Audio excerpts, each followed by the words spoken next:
watching close, and the wolves was at the gate. Real ones had the ground, never switched up, never played. No cap, no performance, what you see or what you get. Put in work before the cameras, before a single check. You say you solid, prove it, cause we watching every move. Step up or step aside, we separating fact from truth. Put that hammer on the coupe, put that door, I let go. You can't fake what's in your blood, can't manufacture where you're from. When the smoke clears and the noise is gone, only the real ones still stand strong. Salute the real, salute. We recognize the ones who never fall. Salute the real, salute. The ones who kept their word and kept it going. No front, no game, no pretend. Ride for your people to the end. Salute the real. Am I still them boys? Yeah. See, these streets got a way of sorting out who's solid. Every test, every trial separates the real from counterfeit. They claiming they authentic, but the proof ain't in the words. Actions over statements, let the record be heard. You hear them talking loud, but when it counts, they disappear. Whole lot of noise, but not a single thing sincere. Bullshit. We call it like we see it on the side, no sugar coat. Hey, Riggs, Coopin', Mr. Dura, hold it to your blood. Can't manufacture where you're from. When the smoke clears and the noise is gone, only the real ones still stand strong. Salute the real, salute. We recognize the ones who never fold. Salute the real, salute. The ones who kept their word and kept it gold. No frontin', no game, no pretend. Ride for your people to the end. Salute the real. Am I still them boys? Yeah. Put that hammer on them. No apologies out here. We built on what is real, and what is real has no fear. Every fraud gets exposed, every poser gets revealed, every lie gets dismantled, every fake deal gets repealed. Bullshit! This is salute the real. We don't play that game. Coop running the show. Mr. Dure with the flame. Hey Riggs, hold it down. You know we came to claim. Am I still them boys? Still them boys? Salute the real. Salute. We recognize the ones who never fold. Salute the real. Salute. The ones who kept their word and kept it gold. No front, no game, no pretend.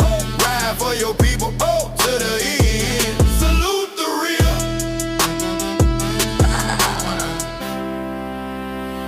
Put that hammer on them. Mr. Durite on the track. Hey, Riggs. Am I still them boys? Yeah. Salute the real. The reproduction. Ugly motherfucker! You know goddamn well, baby, you wrong, man. All the puss I done hooked your ass up with. You better wear your bulletproof vest all day. Oh, motherfucker! Dang! You too, you fat motherfucker! Good morning, my neighbors! Hey, fuck you! Yes! Yes! Fuck you too!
if I get on my damn job, they might start working. Can you hear us now? So Can we'll you hear just us? start all over. Go ahead, start over. Oh man! Hey, well, hold on. Let me.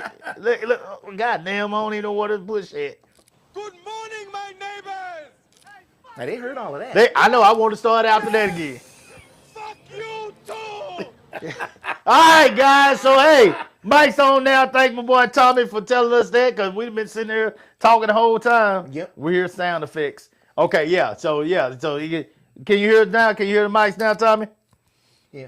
Been gone so long, I forgot how to work this stuff. Hey man, slipping. We slipping. Let us know if you can hear us now. Oh, we should, because you see the captions on the video. So here's what we're saying. Okay. Yeah, we got sound now. Ah, okay. There you go. Learn something every day. Shit. All right, guys. Well, listen, man. Hey, thanks for tuning in as you come in, guys. I am your host, Brandon Cooper. With me is the legendary Do Right. We've been out for 3 weeks. We're back now. Do Right had something going. Do Right, tell them again what you had. Oh, I was telling them the reason I was out, because one of the reasons we didn't do the show, because I was out because I had to take a class so I could become a producer for Austin Public Access.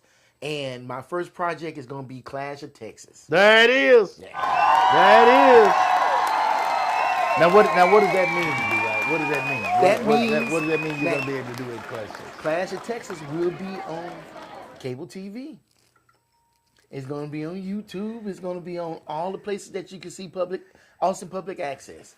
Huge. Yeah. Huge, guys. Huge. Man, hey, he's always working, man. He's always working. Any folks can do that, like, do this right here. He's always working, man. He's a champion, man.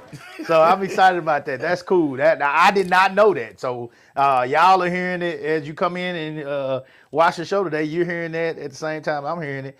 But Do Right has definitely been busy, obviously, during this time that we've been out. And then the next 2 weeks were on me. One of them, of course, was getting ready for The Reckoning. the Reckoning meet. Yeah. We pulled it off. In In the rain. We pulled it off. People were worried. I told them that, it's you ain't got to worry. We're going to have this meet. You know what I'm saying? If I tell you we're going to have a meet, we're going to have a meet. So, and we pulled it off. We had a delay, due to the rain, but we did pull it off. That next show that I missed was honestly me coughing up a storm, just from being out there in that rain and cleaning up afterwards and sick. So I was full of medicine and trying to sleep. Now, I'm gonna tell you something. I got your message about the Monday, and you said you was unloading the truck. I still came over here, 'cause I thought y'all was still unloading the truck. So I said, I'm already in the car. I might just come over here and help. But it looked like you had already done.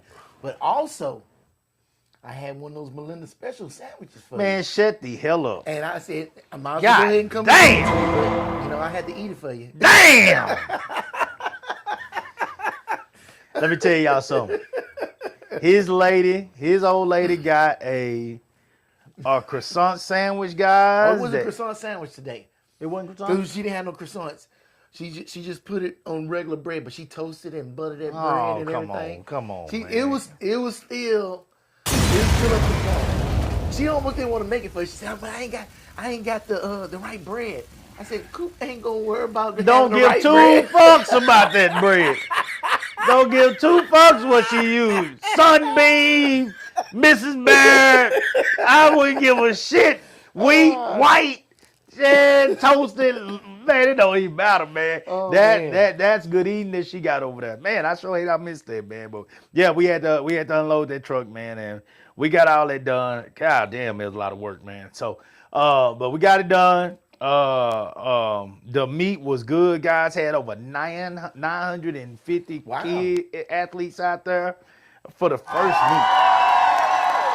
It's one of those things. I haven't even went live about it yet because it kicked my ass, but I ain't gonna lie to you guys. It's to a point now, it's getting to a point now to where nothing we do is small. Mm-hmm. There is no such thing as a small event anymore for us. Everything we do is big now.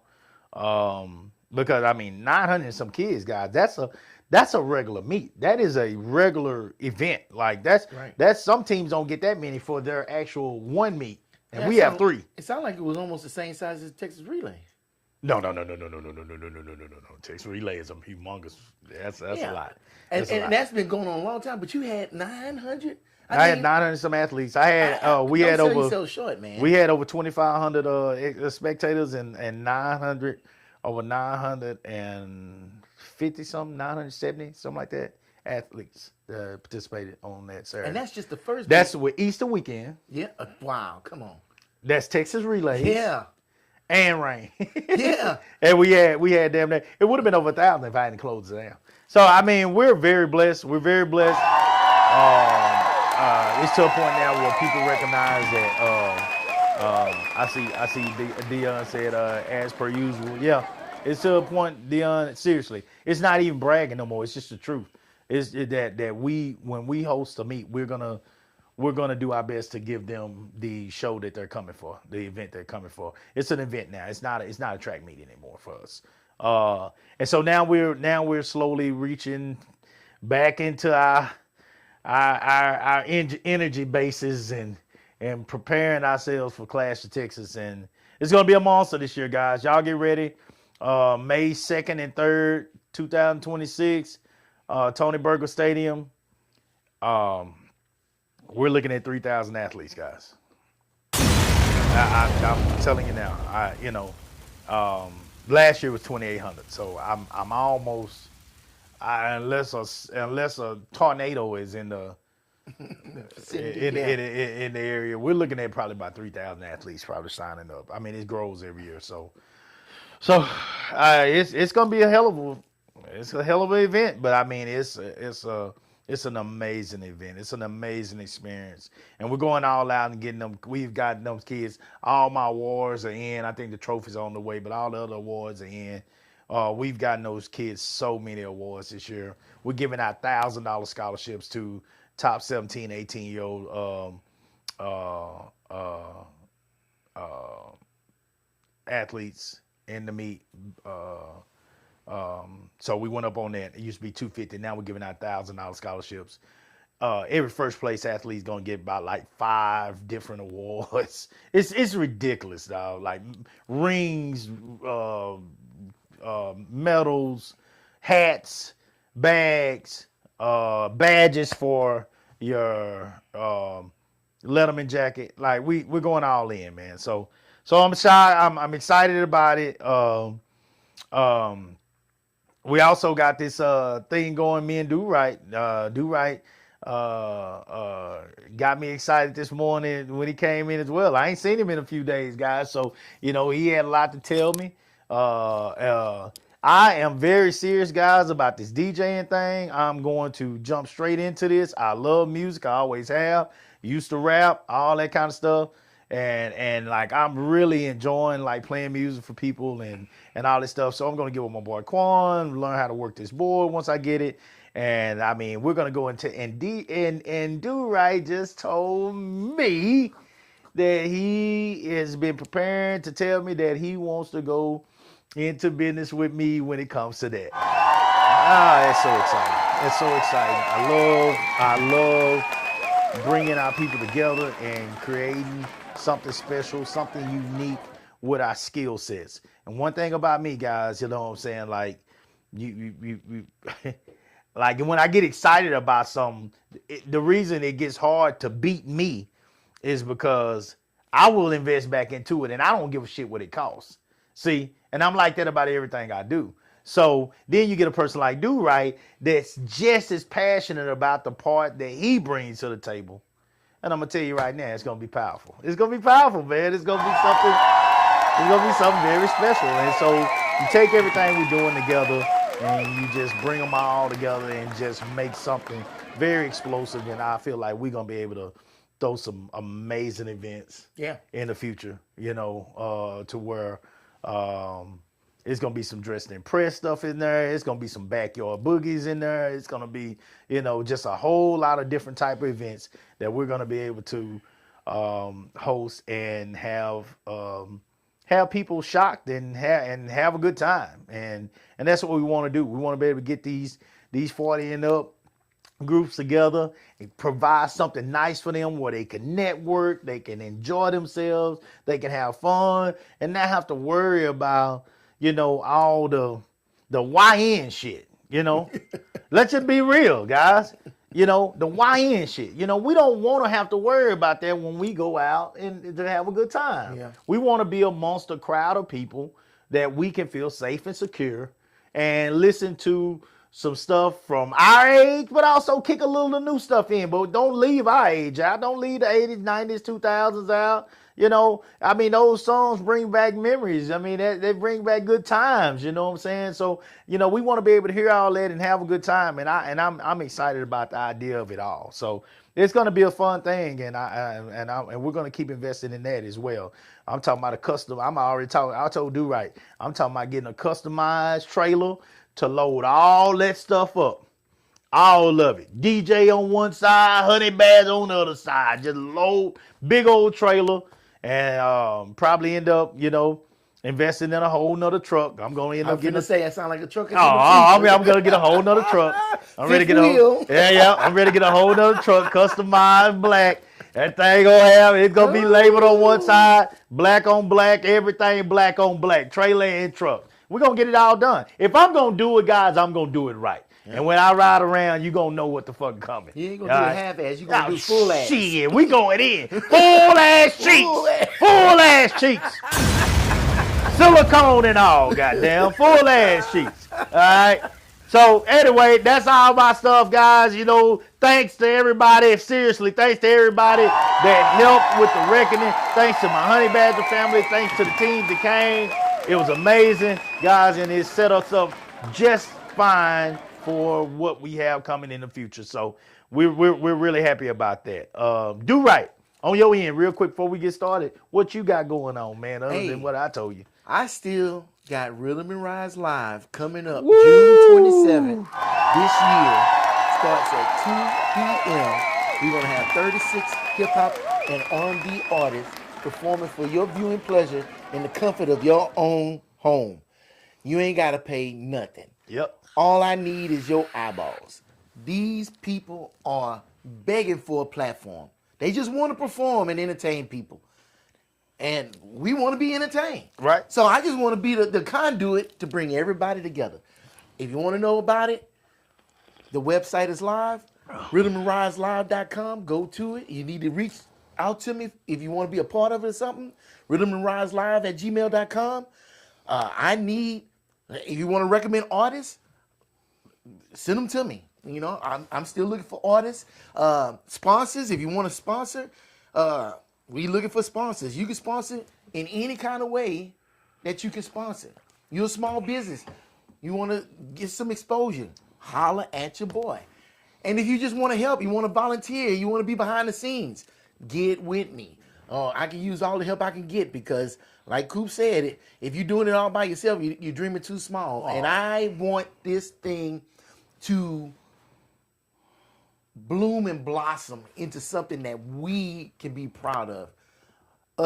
For our culture, for Austin, and just for people that want to get shit done. Right? Because we want to have a good time. I was trying to say, we went to the Embassy Suites up there in Round Rock. Some club, I don't know the name of the club. I ain't never been there before. Right. And they had a little live band. Definitely all age and up. The dance floor was packed. The whole place was packed. People were spending money, having a good time, drinking and eating. Because people want to have a good time. They desperate. Yeah. And there's not a whole lot of avenues for it.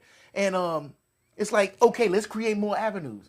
Like Worldwide Bobby Mack said, I'm going to keep bringing him up. Yeah. Because he told me a lot of good stuff. And he said there's enough food on the table for everybody. Everybody, absolutely. Everybody. I think one of the things that we're going to bring to the table is creative, is that we're going to be able to provide karaoke. Yeah. We're going to be able to provide karaoke. We're going to have a light show out there, a hell of a light show. I'm going to make sure, and I know Do Right, between me and him, I know he can put together anything, and I know me, I want it to look like July 4th in that motherfucker. If we gotta do worry about it. Yeah, so we're going to have a light show in any party that we're doing, and guys, I'm gonna act a damn. Y'all, yeah, boy, don't get me to get started with no music. You just give me a whiskey and get out my way. Get out my way. And I'm gonna have a blast. So I'm excited about that. I'm excited about things I'm doing on the track side, doing with trust me, and Austin Honey Badgers and Cooper Young Enterprises will be a sponsor for the Rhythm and Ride. So with that's understood. That's understood. We will be a sponsor for you. And if you can't help in any of those capacities, that's cool. If you can just watch, that's great.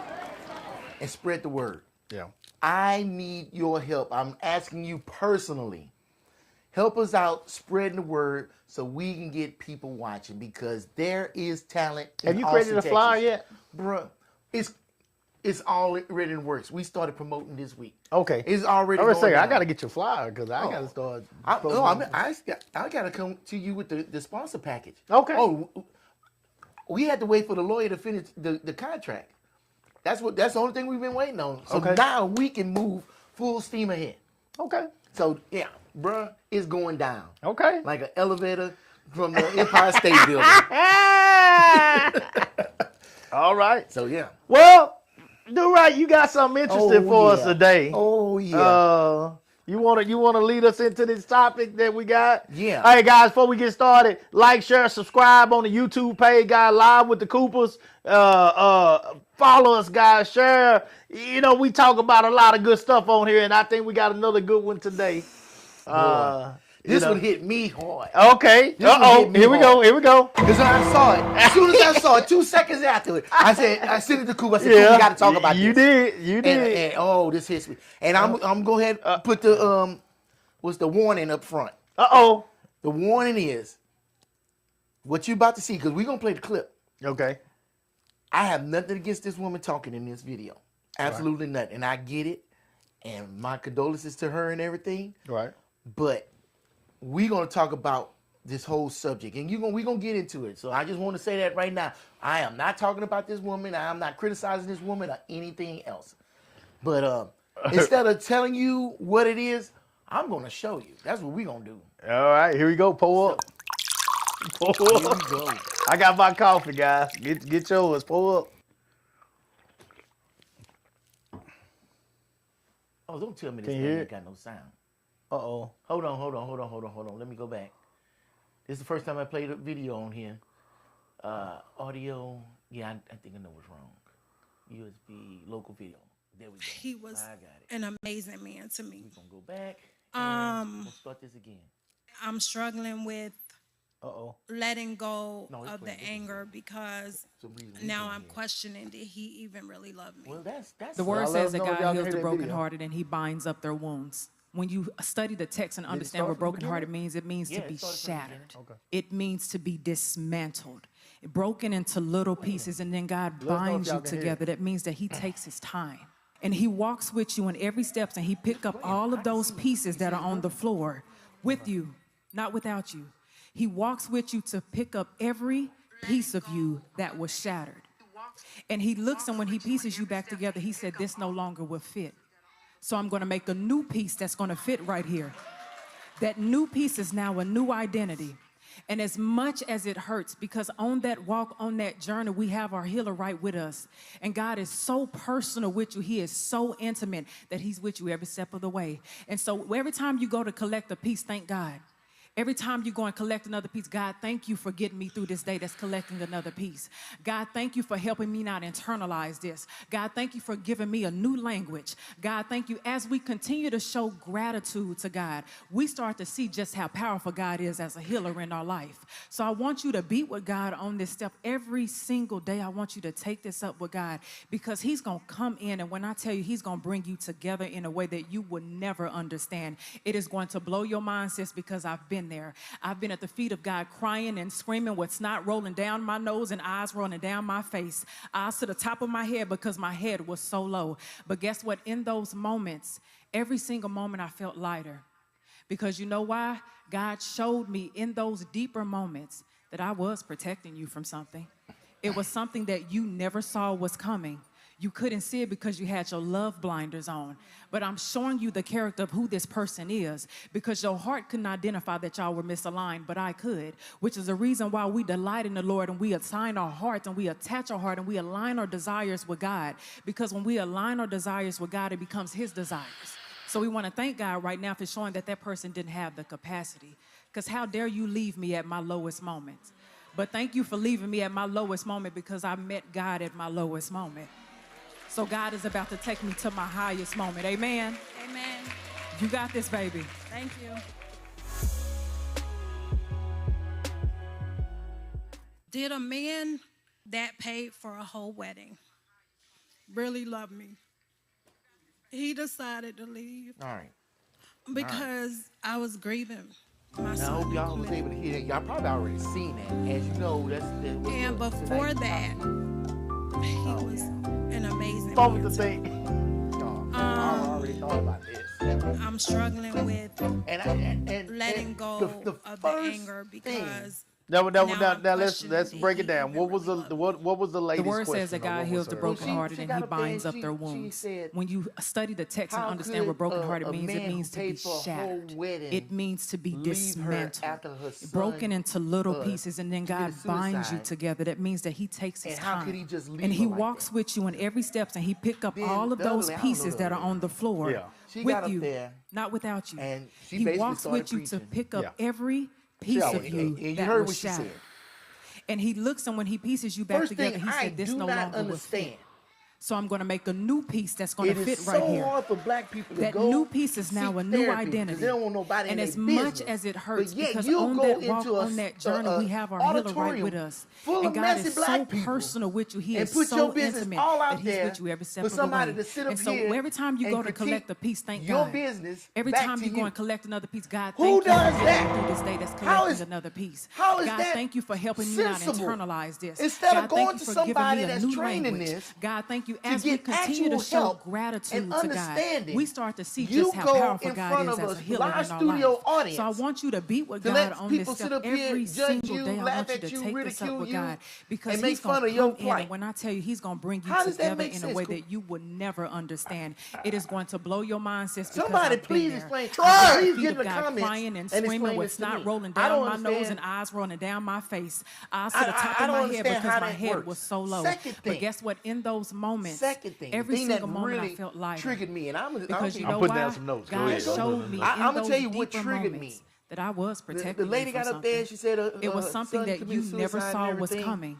You And couldn't then see it because you she's had your trying to love figure out blinders why on. it But I'm was showing you the the character man of who that this paid for the person whole is wedding, which I because don't your heart couldn't understand why identify that y'all were that's misaligned, important. but I could, which is the Left reason her. why we delight in the And Lord then and I we was assign like, our hearts and we attach our heart This and we is not align our even a desires quarter of with the God. story. This Because is, when we align our desires with God, it becomes 1/30 His seconds desires. of the So we want to story. thank God right now for Because I'ma showing tell that you, that person didn't have you the know, capacity. I've Because already how been dare married you twice. leave me at my lowest moments? But My thank you for second leaving me wife, at my lowest moment because her I son met died God in a at my car lowest moment. So God Right. is about to take me And to my highest moment. That Amen. was her Amen. heart. You got Now, this, she had baby. 2 kids. Thank you. She had that was her first son, her first child. Shit, I feel When like she I gotta put Did my a feet man on this one today. that paid When she for lost a whole him, wedding, Her loved world me. turned upside down.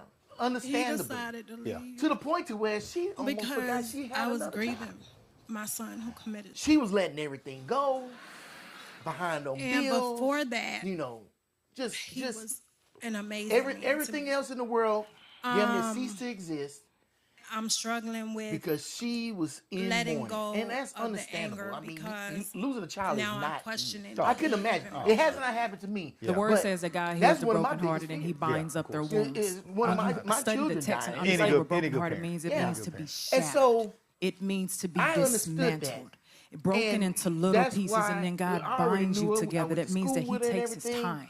And And He so walks with you in we were every step, already and He pick up friends, all of and those then pieces I that are on the floor befriended her with even you, more not after without that you. happened. He walks with you And to that's pick up why we every ended up piece of you basically that was getting together. shattered. Because And He looks, I and was when a He pieces comfort you to back her. together, He said, "This no longer will But what I fit." did not know, So I'm going to and- make a and new what I piece found that's out going to later, fit right and the here. reason why That we ended new up getting piece is now a divorced new is identity. because